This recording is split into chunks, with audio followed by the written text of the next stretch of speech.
Para quem não acreditava muito nas ações da Petrobras, e até tinha motivo para isso, pode ter se surpreendido com a alta que elas tiveram nesse primeiro semestre de 2015. As ações ordinárias acumularam um ganho na faixa de 40%, enquanto as preferenciais subiram cerca de 20%. Mas será que a Petrobras vai continuar enganando o mercado nesse segundo semestre? Qual deve ser a tendência da Petrobras nos próximos 6 meses do ano? Para responder essa pergunta, eu trouxe aqui Celson Plácido, estrategista-chefe da XP Investimentos, e Rafael Figueiredo, analista técnico da Clear Corretora. Bom, prazer recebê-los aqui no estúdio. A gente vai fazer uma série de vídeos para falar de perspectivas de 2015, do segundo semestre, mas queria abrir com esse tema da Petrobras, que tem ficado muito em evidência, né? A Petrobras, para quem não lembra do vídeo que a gente gravou no final do ano passado, né? A palavra era cautela. Você até usou bastante, né, Celson? Que realmente era uma empresa que não tinha perspectiva de divulgar balanço e muitas coisas aconteceram de lá para cá, né? Teve mudança na diretoria, agora até um noticiário recente falando até de IPO de uma das áreas da Petrobras, a BR Distribuidora. Diminuiu um pouco a cautela sobre Petrobras ou o cenário continua difícil para a empresa? Primeiro, obrigado pela participação. Mas falando sobre a Petrobras, um analista fundamentalista, ele não consegue recomendar um ativo, uma empresa, se ele não tem balanço. E aí você tinha um problema do terceiro trimestre e o que viria no quarto trimestre? Qual era o tamanho do rombo? Então, esse é o primeiro fato, assim, de cautela em relação às ações da Petrobras. Veio o balanço, as ações começaram a apresentar um desempenho positivo, esperava-se até mais, e aí veio o primeiro trimestre. E no primeiro trimestre, acho que a empresa perdeu ali um momento de maior transparência e credibilidade. Por que isso? Ela pegou uma geração de caixa operacional, o EBITDA, e tinham vários não recorrentes. Venda de ativos, 500 milhões. 1 bilhão 295 de uma conta de energia da CDE, que foi feita assinada a 7 de maio, ela antecipou para o primeiro trimestre, e a empresa pega e multiplica por 4, analisa aquele resultado, numa operação e fala, minha geração de caixa vai ser 86 bi, não vai entregar isso. Ela só analisou o melhor trimestre com resultados não operacionais. E fala que a dívida líquida caiu. É o seguinte, ela pega uma dívida líquida que estava, digamos assim, não é menor, mas ainda baixa, sem que ela projeta um aumento de mais de 13 bilhões, 15 bilhões de dólares que ela ajustou agora de captação esse ano para o final do ano, mas pega o EBI e não analisa, né, não vai ter aumento de 15 bilhões de dólares. E pega a geração de caixa dela melhor, com não recorrente, e analisa. Então era o momento dela falar transparência. Olha, gente, não vai ser o EBITDA, a geração de caixa não vai ser 86 bi, vai ser 78. Surpreenda positivamente. Fora isso, além disso, você teve o segmento abastecimento, gasolina e diesel, foi beneficiado no primeiro trimestre. Por quê? Como ela ajustou o preço no final do ano passado, a paridade internacional, que é o preço do gasolina e diesel que ela vende aqui, porque ela compra nos Estados Unidos, chegou a ter um prêmio janeiro e fevereiro de 33%. No segundo tri isso não se repete. Então vai ser um número também pior em relação a isso. Então como é que ela vai fazer agora nesse segundo trimestre, na divulgação, se ela vai pegar o seguinte, ela vai pegar o trimestre e vai multiplicar por 4, anualizar, ou ela vai pegar, soma o primeiro tri com o segundo e multiplica por 2. Para mim, ela vai pegar o primeiro com o segundo, multiplicar por 2, vai dizer que é CEBIT. E a dívida não vai aumentar, então ainda falta um pouco de transparência e credibilidade. A BR Distribuidora, que ela está falando em abertura de capital e venda de sócio estratégico, isso já era assim, meio que já esperado pelo mercado. O problema é, ela tem, segundo ela, 1 ano e meio para vender 15 bilhões de dólares em ativos. O mercado não está fácil. E uma coisa é ela falar assim, eu acho que vale esse tamanho, esse valor. Outra coisa é quanto o mercado vai pagar pelos aqueles ativos. Então, assim, a dívida dela nesse segundo tri, se ela olhar só a geração de caixa operacional desse trimestre e anualizar, mais o aumento da dívida líquida, que aumentou 7 bilhões e meio de dólares, vai para 5 vezes dívida líquida sobre EBITDA. E normalmente as empresas utilizam os 4 últimos trimestres. Só que se ela utiliza os 4 últimos trimestres, no primeiro tri, subiria para 6 vezes. Ela fala, não, meu melhor trimestre, daqui em diante é no mínimo isso que vai dar. Não é assim. Então, a gente segue pessimista com Petrobras.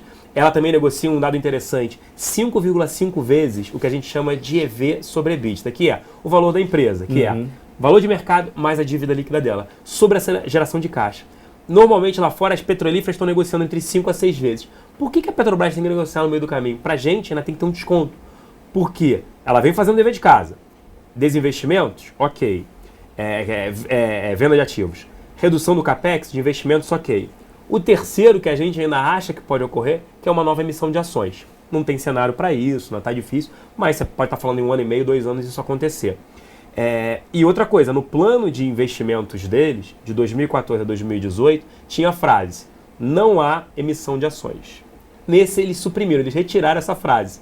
E aí o Bendini, quando ele foi falar na conferência para falar sobre o plano de negócio, a primeira coisa que ele começou: não há emissão de ações. Só que se ele tirou, fica muito mais fácil depois ele defender, se ele retirou do plano de negócio. Não, naquele momento eu falei que não havia, mas agora o cenário piorou, precisa. Então, mesmo com o Bendini tendo dito no dia seguinte que não vai ter oferta de ações até 2019, você acredita no que está escrito, não no que está falado. Esse é o ponto. E a função dele é falar, é defender essa ideia, porque se ele disser que vai fazer a emissão de ações, ele derruba o preço das ações imediatamente. A gente conhece muitos casos no mercado de quando o presidente fala uma coisa e no dia seguinte faz outra. Né? Exatamente isso. Escrito é diferente. Se está ali, até porque ele pode ser processado. Imagina um gringo, um investidor estrangeiro falar: peraí, você escreveu que não ocorreria. Agora você retirou, então ele pode. Você falou numa teleconferência, ele fala, daqui a 6 meses ele fala: o cenário mudou. O petróleo está ruim, o cenário da empresa ela precisa. Então é mais fácil dele defender isso que você falou, não está escrito. Então essa aí não é a possibilidade. E você tem diversos outros ativos mais interessantes hoje para investir do que a Petrobras. Bom, então, balanço final de Petrobras. Pelo que parece, o cenário no começo do ano estava um pouquinho mais nebuloso do que hoje. Sim. A gente não tinha balanço, teve mudança na diretoria.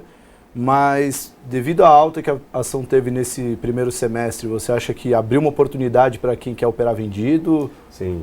A gente está até a gente tem uma carteira short, nossa área de análise, e nossa recomendação é short em Petrobras, permanece. Tem alguma preferência de ativo? O fator ordinário ter subido mais que a preferencial? Não, PN, por ter mais liquidez. Às vezes tem dificuldade até, por incrível que pareça, na ON para encontrar liquidez para short, para aluguel.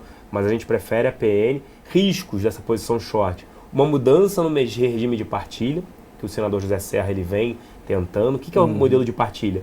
A Petrobras ela é obrigada a qualquer licitação no pré-sal a deter 30%. Então ela não tem mais dinheiro. Se tiver uma licitação, então não pode licitar. Então o governo precisa licitar. E a presidente Dilma falou que não vai licitar nada. Não vai mudar o modelo de partilha, desculpa, ela não vai mudar o modelo de partilha, permanece Petrobras com 30% de conteúdo local também, o que é ruim para a companhia. Isso é um risco para o short, porque se o José Serra consegue implementar isso, seria positivo para a companhia. Então, e uma criação de uma nova metodologia de preços de combustíveis, que eu duvido. Isso é muito... Os rumores no mercado seria uma metodologia de 1 ano. Imagina o seguinte. Até o fato político, né? A rejeição do governo Dilma está... no máximo. Imagina, por exemplo, digamos assim, você trabalha que vai ser de 1 ano mesmo que o mercado não vai pagar antecipado sobre isso. Né? 1 ano, começou ontem, dia 1º de julho de 2015. Olhando 1º de julho de 2016, ela falou: agora eu tenho que reajustar os preços, para cima e para baixo. Qual foi o dólar no período? Provavelmente uma alta do dólar. Qual foi o petróleo? Representar uma melhora pela economia, principalmente a economia norte-americana.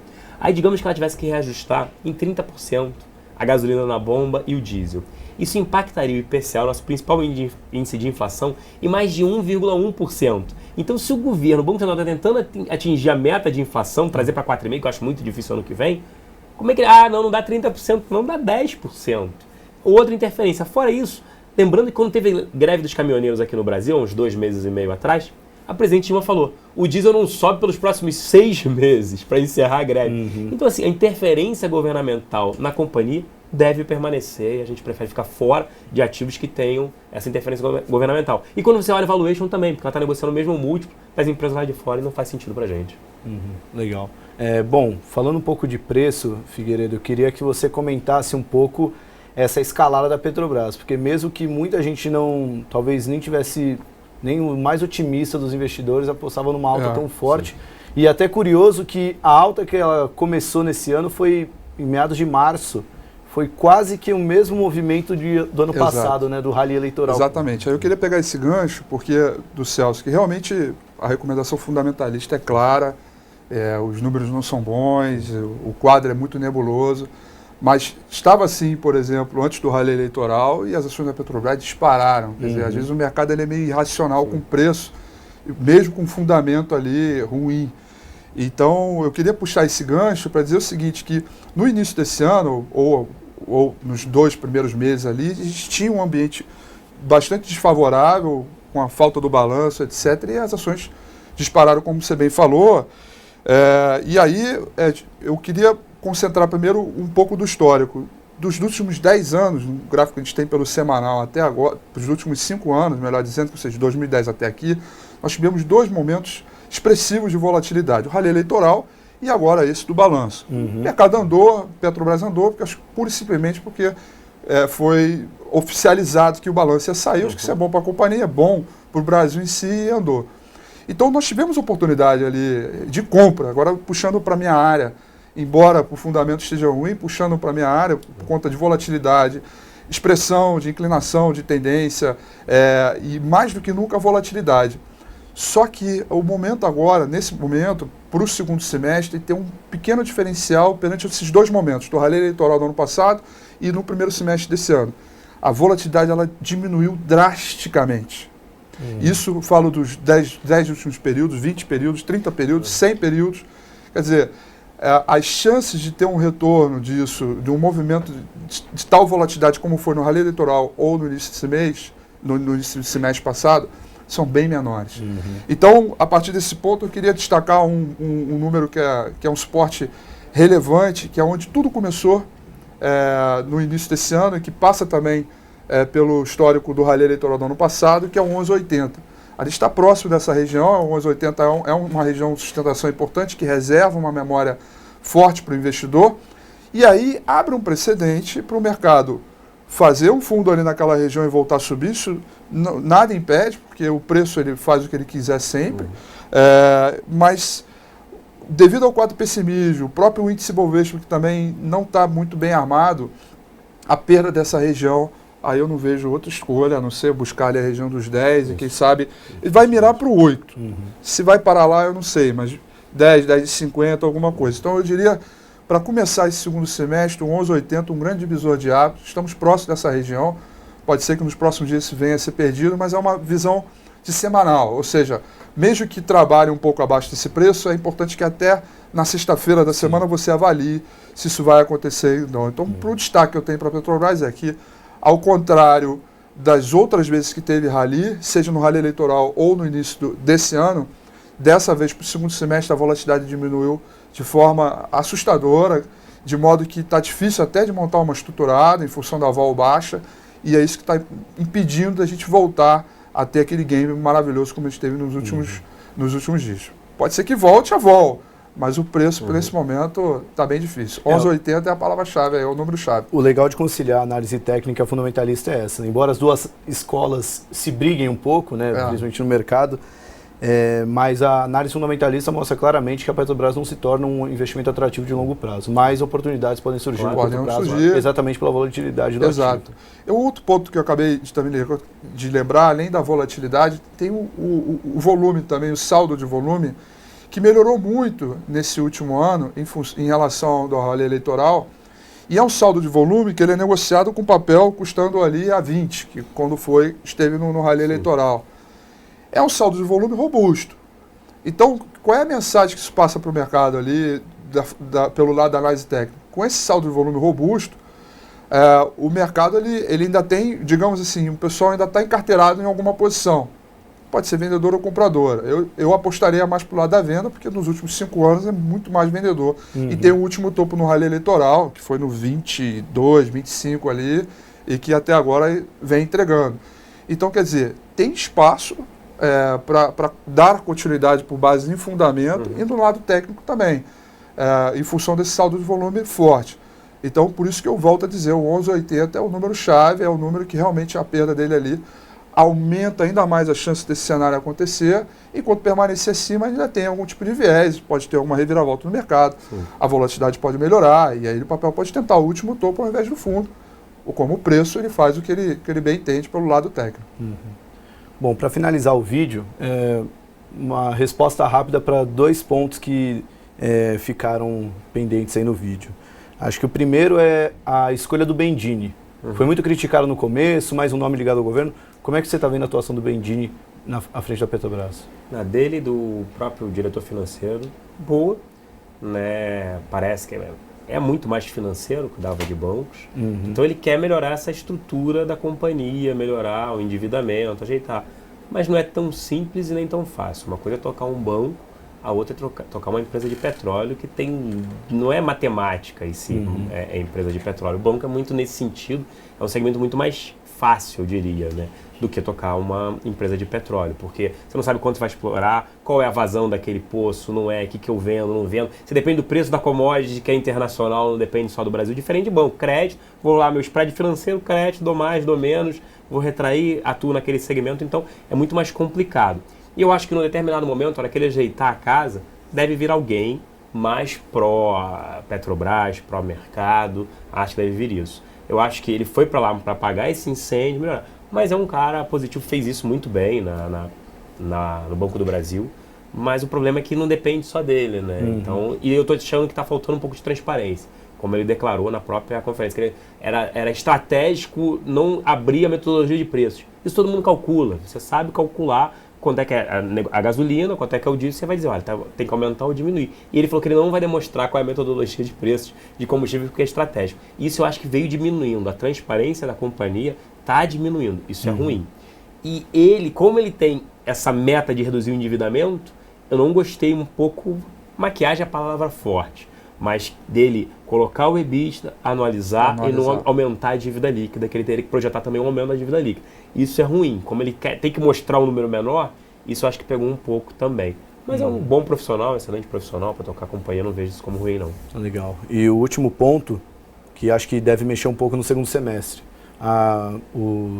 as acusações contra a Petrobras que estão correndo nos Estados Unidos.